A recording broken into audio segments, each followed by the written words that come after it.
Uma boa noite a todos. Eu saúdo os irmãos com a paz do Senhor Jesus Cristo. Nesta noite de sábado, irmãos, eu vou estar compartilhando com os irmãos apenas um versículo da palavra de Deus que se encontra em Hebreus. Hebreus, capítulo 11, capítulo 10, versículo 25, aonde nos diz a palavra de Deus. Não deixemos de reunir-vos como igreja, segundo o costume de alguns, mas procuremos encorajar-nos uns aos outros, ainda mais quando vocês veem que se aproxima o dia. Irmãos, o assunto hoje a questão hoje é a seguinte: ir ou não à igreja, frequentar ou não uma igreja, uma congregação, congregar ou não a uma igreja. Eu trago esse assunto hoje, irmãos, porque o que mais vemos hoje alguém dizer é que eu não preciso para mim ser cristão, eu não preciso estar sempre à igreja, eu não preciso ir à igreja. Eu tenho muito bem como ser cristão, ser salvo na minha casa, dentro de casa. Irmãos, eu discordo. Discordo porque a igreja é um corpo, onde Cristo é a cabeça. E nós, os membros, eu não sou a igreja, eu sou membro da igreja, eu sou um dos membros da igreja, eu faço parte desse corpo. E nós podemos observar que nenhum corpo, se você for na orelha de um corpo de um ser humano, cortar aquela orelha, cortar a orelha e jogá-la de lado, aquela orelha não tem vida. Aquela orelha vai apodrecer, ela vai estragar. Então eu acredito, para mim, na minha maneira de ver, o crente, o servo de Deus, é assim. Ele deve congregar sim, ele deve fazer parte de uma igreja sim.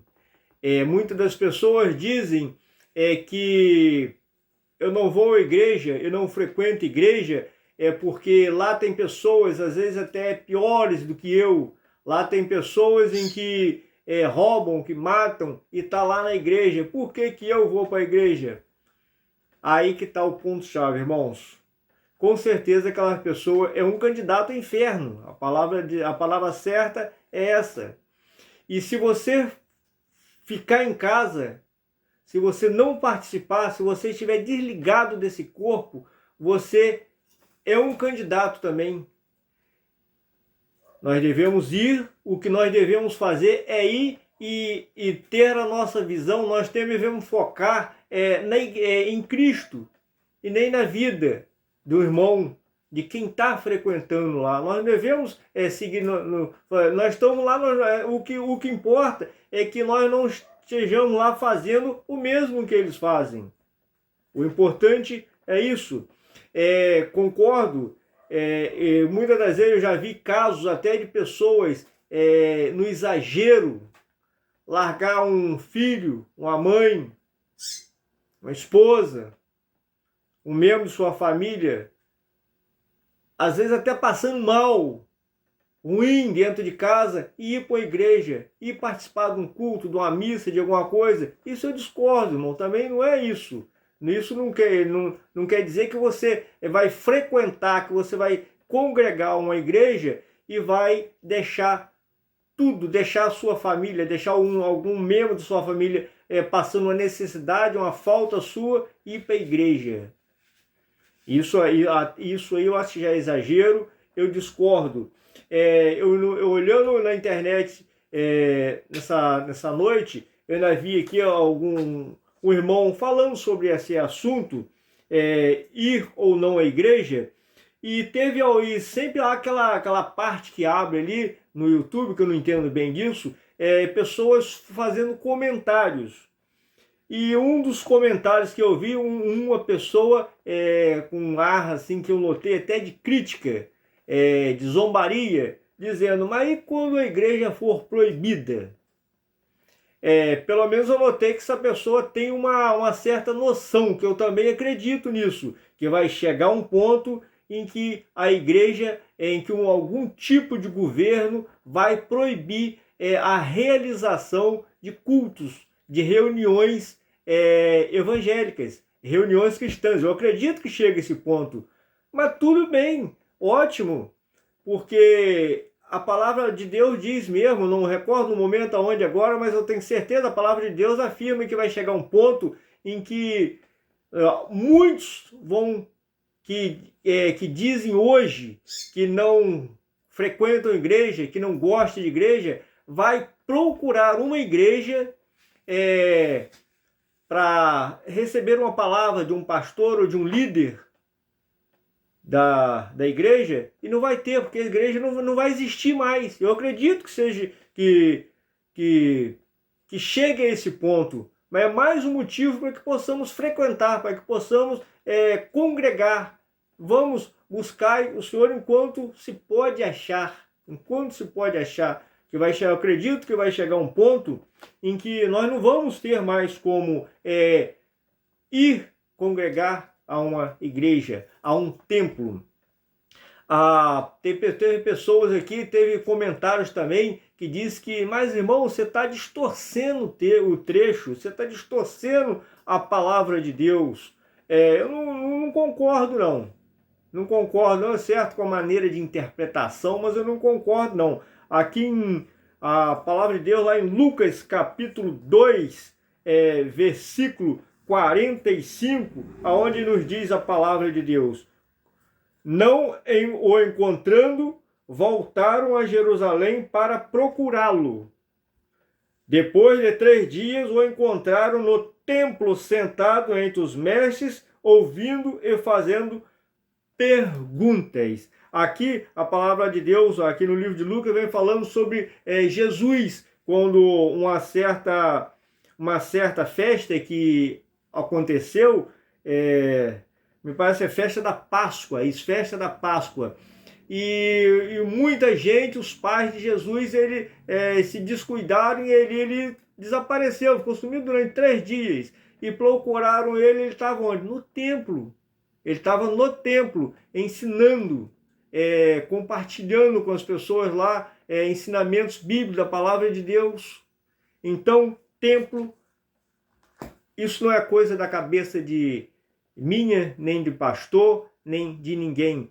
Até o próprio Jesus, ele frequentou. Claro que ele tinha seus outros compromissos, ele pregava em vários, como teve aqui, vários lugares que ele pregou, que ele falou, mas ele também frequentou um templo, e ele que é o rei, ele que é o dono do templo, ele que é a igreja hoje, que é a cabeça da igreja.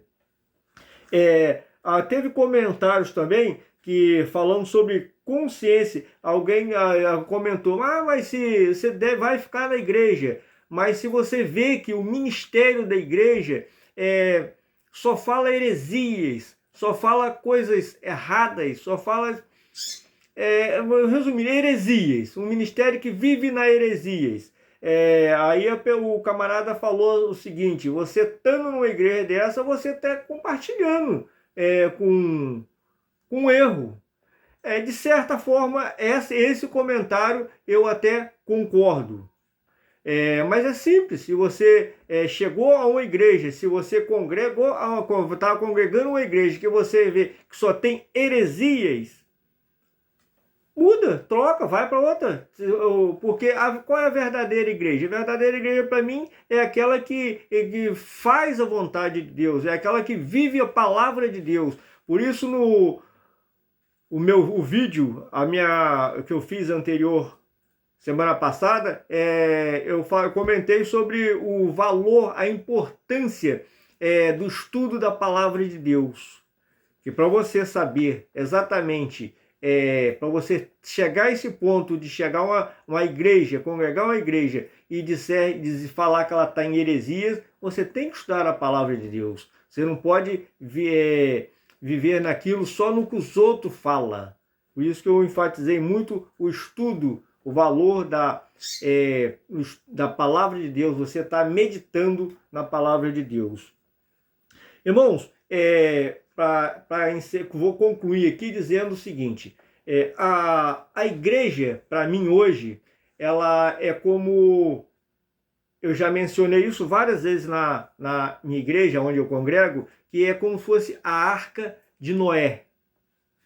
Mas, irmão, por que a Arca de Noé? Porque é o seguinte, irmãos, a Arca de Noé, quando aconteceu o dilúvio, as pessoas, aquela família que viveu dentro da arca, ela não é uma família que eu tenho certeza, irmãos, que não tinha um quarto separado, com ar refrigerado, com toda a mordomia, não. Porque era muito, apesar dela ser grande, mas eram muitos animais, e ali eles defecaram muita coisa, só eram fezes, era urina, eram muitas coisas. Eu acredito que eles não tiveram assim momentos tão bons ali, lugar tão agradável, mas as suas vidas foram poupadas de morrer naquela água. O pior que seja a arca, a vida deles foram poupadas. E a igreja para mim hoje é isso.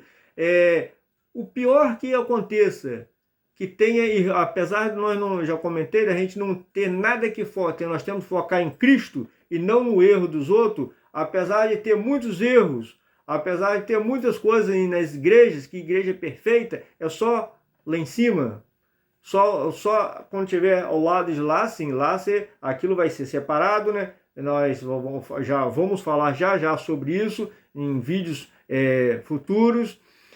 Lá sim, lá é perfeito, mas aqui não tem igreja perfeita. Então, eu acredito, por isso que eu digo que ela é como se fosse a Arca de Noé. O pior que seja, ainda é o melhor lugar para a gente viver hoje, é o melhor lugar para a gente cultuar a Deus, cumprindo o nosso papel aqui na terra, que é de adorar o nosso Senhor, que é o único digno do nosso louvor, da nossa adoração. Deus nos abençoa rica e abundantemente no decorrer desta noite, agora e para sempre. Amém.